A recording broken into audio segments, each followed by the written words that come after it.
በዓለም ላይ አንዳንድ ሰዎች ሀብታም እንደሆኑ ይቀጥላሉ። ሌሎች ግን ለዓመታት ቢሰሩም እንኳን ህይወታቸውን መቀየር አይችሉም። ይህ ነው ሀብታሞች ምን ያደርጋሉ ወይስ ድሆች የማያውቁት ሚስጥር አለ? እንኳን ወደ አርኪቲዩብ በደህና መጡ።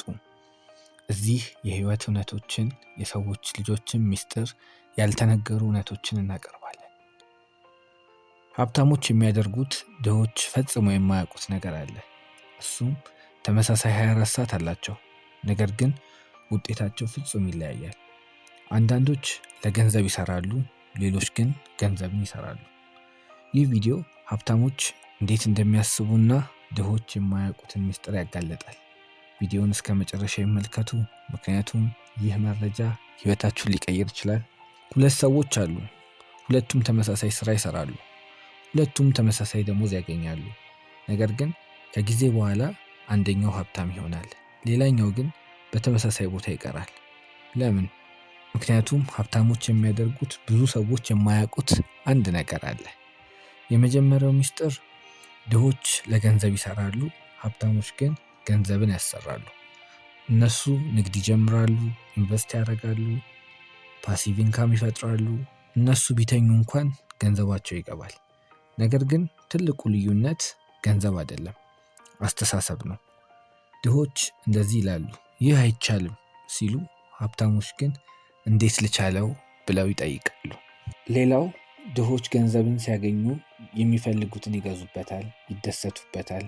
ሀብታሞች ግን ኢንቨስት ያደርጉታል፣ እያንዳንዱን ብራቸውን ለወደፊት ይሰሩበታል። በተጨማሪም ሀብታሞች ሁል ጊዜ ይማራሉ፣ መጽሐፍን ያነባሉ፣ እንዲሁም አዲስ ነገርን ይሞክራሉ።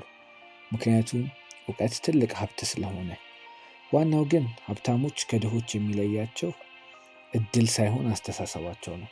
ሁሉም ነገር ከአይምሮ ይጀምራል። እስኪ አንድ ምሳሌ እንመልከት። ሁለት ጓደኛሞች ናቸው። ሁለቱም አንድ አይነት ቦታ ይሰሩ ነበር። በወር 10,000 ብር ደሞዝም ያገኙ ነበር። ነገር ግን ከ5 ዓመት በኋላ ህይወታቸው በፍጹም ተለያየ። አንደኛው ደሞዙን ሲቀበል አዲስ ስልክና ውድ ልብስ በመግዛት ደሞዙን ያጠፋል። በወሩ መጨረሻ ገንዘብ አይኖረውም። ሌላኛው ጓደኛው ግን 10,000 ብሩን ተቀብሎ 3,000 ብር ያስቀምጣል። ትንሽ ንግድ ነገርም ይጀምራል።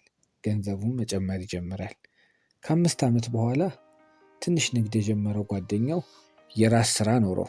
ጓደኛው ግን በተመሳሳይ ስራ ቀጠለ። ይህ የሚያሳየን ልዩነቱ ገንዘብ ሳይሆን ውሳኔ ላይ መሆኑን ነው። ሀብታሞች ገንዘባቸውን አያጠፉም፣ ይሰሩበታል።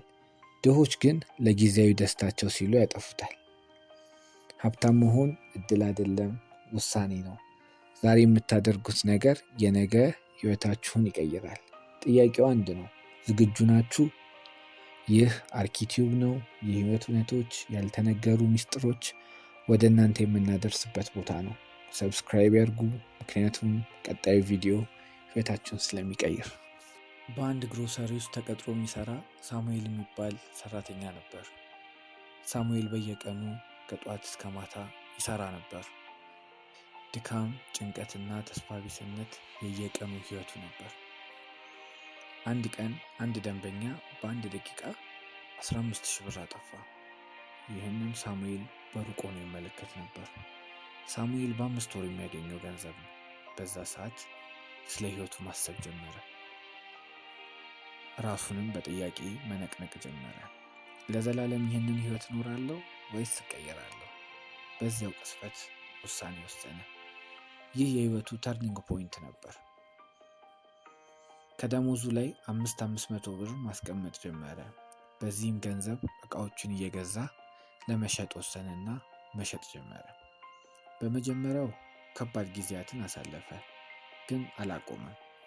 ቀስ በቀስ ገንዘቡ እየጨመረ መጣ። ከ1 ዓመት በኋላ ትንሽ ሱቅ ከፈተ። ህልሙም እውን መሆን ጀመረ። ከ5 ዓመት በኋላ ሳሙኤል የትልቅ ግሮሰሪ ባለቤት ሆነ። አስገራሚ ነገር፣ ቀድሞ እዛ ይሰራ ነበር፣ አሁን ግን እሱ ነው። ሳሙኤልን የቀየረው እድል አልነበረም፣ ውሳኔ አልነበረም። ዛሬም እርስዎ መጀመር ይችላሉ። ምክንያቱም ቀጣዩ ሀብታም ምናልባት እርሶም ሊሆኑ ይችላሉ።